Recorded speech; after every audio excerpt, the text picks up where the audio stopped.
Siamo in partenza. 7:15, pronti per partire. Direzione Roma. E poi?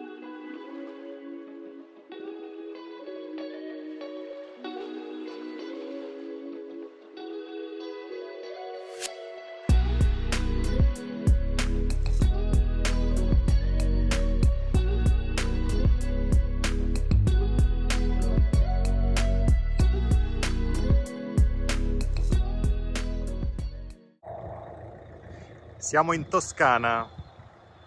Siamo usciti dall'autostrada perché c'era un brutto incidente e quindi per evitare il traffico stiamo facendo un pezzo di strada nella campagna toscana. Siamo in Val d'Orcia. Qui abbiamo i famosi cipressi e adesso continuiamo la strada. Vero che bella? Ti piace? Tanto, mi piace molto. Siamo arrivati finalmente. Finalmente. È stato un viaggio della speranza. No, dai, non è vero. Beh, insomma. Beh, abbiamo solo dovuto deviare per evitare di stare in coda per 7 chilometri, quindi ci abbiamo messo un po' di più. Ci abbiamo messo 2 ore in più, però siamo arrivati. Questa è la nostra stanza. È un video? Sì. Stiamo andando a Piazza Navona. Andiamo a Piazza Navona per rivedere la piazza, per fare un aperitivo e poi per cena siamo indecisi. Poi vediamo, mio fratello ci ha dato dei consigli perché ha vissuto a Roma per qualche anno, quindi poi decidiamo.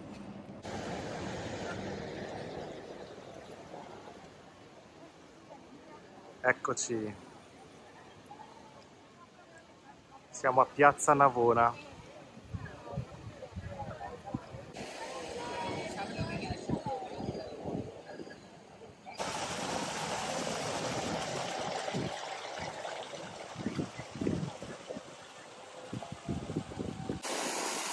Questa è la Fontana dei Quattro Fiumi che si trova proprio al centro della piazza e le statue rappresentano il fiume Danubio, il fiume Gange, il Nilo e il Rio della Plata.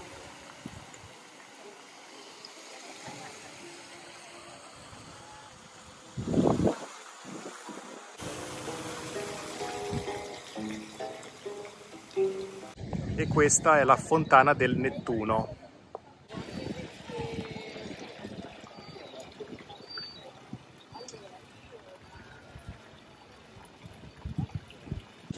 Andiamo a fare un aperitivo? Stiamo in Piazza Navona? Come vuoi? Ci sono un sacco di locali. Quello è i Tre Scalin. Sì, ma è un altro quello che dicevamo. Ok. Abbiamo trovato un posto in cui fare aperitivo. Siamo seduti in Piazza Navona. Vogliamo assaporare un po' la dolce vita. E quindi aspettiamo il nostro spritz. E io ho No. preso un Ugo. Ma vedremo cosa ci arriva, è un po' che aspettiamo. Abbiamo uno Sprite, Spritz, E un Ugo. Ugo. Assaggiamo. Non riesco più. Cin.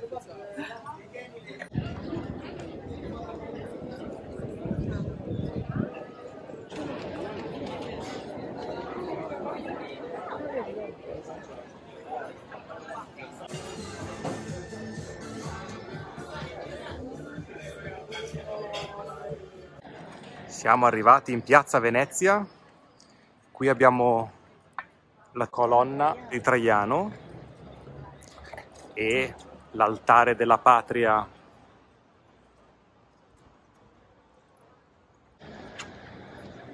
A Roma ovunque ti giri c'è una meraviglia.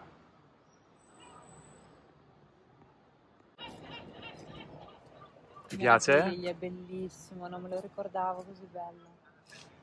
Roma è bellissima.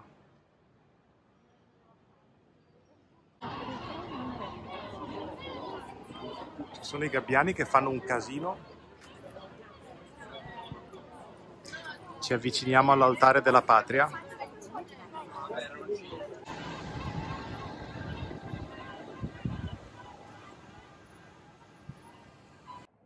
Dunque il nostro hotel è in un palazzo dove l'ascensore è ancora anni 60 e bisogna aprire e chiudere manualmente le porte, altrimenti l'ascensore non parte.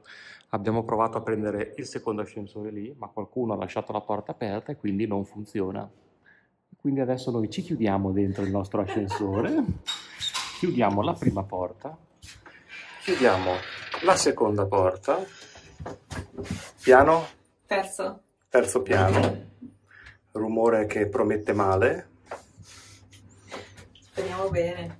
Ascensore panoramico dell'interno del palazzo e il nostro hotel è al terzo piano.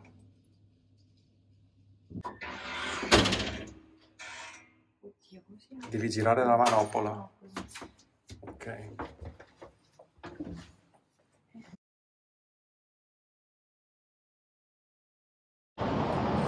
Ore 8:25. Ci siamo alzati di buon'ora per poter andare ai Musei Vaticani Quindi il programma della giornata è Musei Vaticani. e poi decidiamo. Ok. Andiamo a prendere la metro. Sì, andiamo a prendere la metro e poi avremo un pezzettino a piedi. E niente, siamo stati i primi nel nostro hotel, quindi molto mattinieri questa mattina. Colazione in solitaria. Esatto, ma a noi piace. Andiamo ai Musei Vaticani a vedere dopo. le stanze di Raffaello, la Cappella Sistina e tanto altro. Ci vediamo là. Ciao! Terza volta a Roma, prima volta ai Musei Vaticani. Adesso proviamo a trovare la strada per entrare.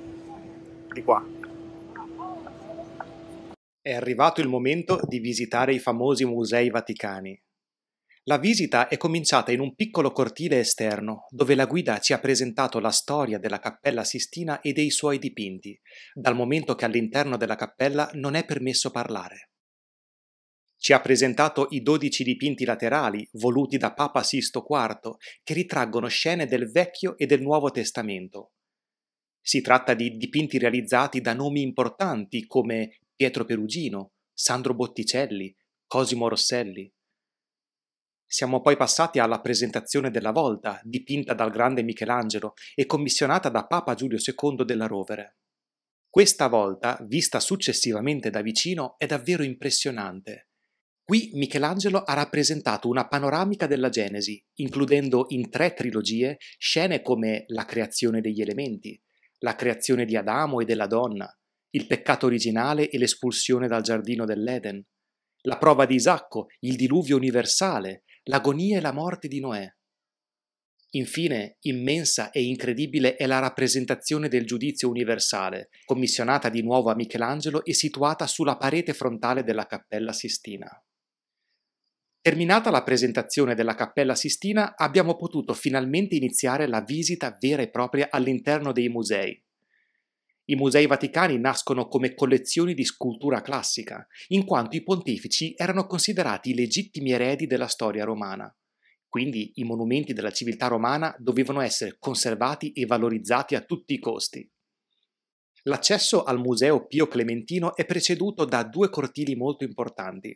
Il cortile della Pigna, dove si trova un'enorme pigna di bronzo di epoca romana, e il cortile ottagono, dove sono esposti capolavori come il Laoconte, che illustra la tragica fine del sacerdote troiano Laoconte e dei suoi 2 figli, che sono stati uccisi da un serpente marino uscito dalle acque durante la guerra di Troia. E da questo cortile si ha accesso alle magnifiche sale del museo. La prima sala che abbiamo incontrato è la sala degli animali. Dal nome si capisce che i protagonisti di questa sala sono gli animali, spesso accompagnati da eroi e divinità del mondo antico.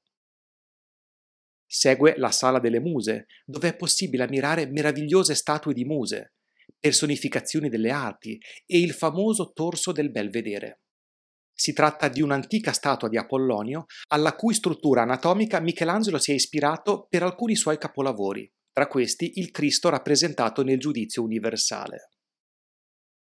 Procedendo alla nostra visita, siamo arrivati a una sala unica nel suo genere, ossia la Galleria degli Arazzi, una collezione di incredibili arazzi commissionati da Papa Clemente VII per decorare la Cappella Sistina. Si tratta di arazzi realizzati dagli studenti di Raffaello utilizzando dei tessuti molto preziosi provenienti da Bruxelles.